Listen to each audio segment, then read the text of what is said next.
marka hore arday ma tihidina dee jaamiciyiinta waalidiinta mas-uuliyiinta saddexda xisbi qaran iyo mas-uuliyiinta dawladda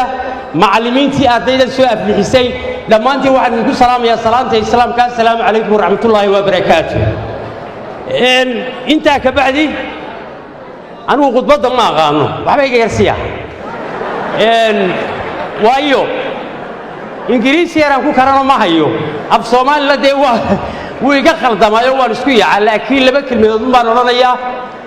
marka hore waxbarashada somalilan meel wanaagsan bay maraysaa ardaydiinnan ama jaamiciyiintiinnan maanta soo qalin jabiyey ama horuu soo qalin jabiyeyna nasiib aad u badan baa leedihin laakiin waxaan idiin sheegayaa dadka intaasoo sanaa wax laydin soo barayey intaasoo sanaa wax baranayseen intaasaa laydinku soo tabcayey markaad jaamacad ka soo baxdeenna haddaad tidhaahdaan meel la geeya dee annagu ma hayno meelaannu idingeyno idinkaannu idinka baahna inaad wax xurisaan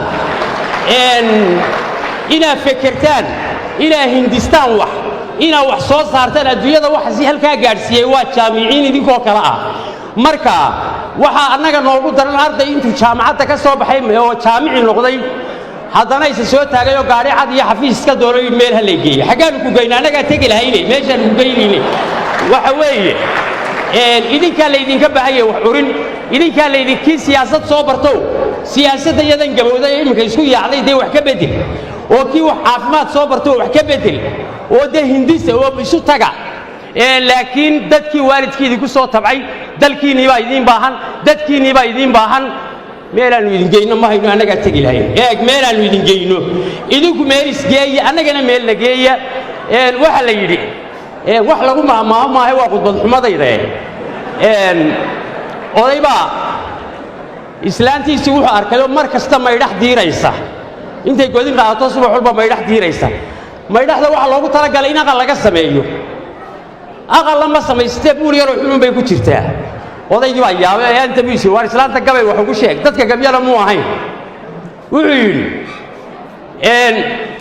waar soo heblaayo goobkay fadhido guudka kama eegto waar miyay cuntaa maydhaxdii calalislaameeday waxaannu leenahay waar miyaa cuntaan jaamacadanaha dhiganaysaar meeye wax soo saara annagu arday qudhahoo soo baxay oo fekeray oo wax soo hindisay ma haynee wax hindisa oo fekera oo dadkiinni iyo dalkiinni baa idinku idiin baahan yahay cid waxba ha ka sugina idinkaan wax idinka sugno wasalaamu calaykum waraxmatullaahi wabarakaatu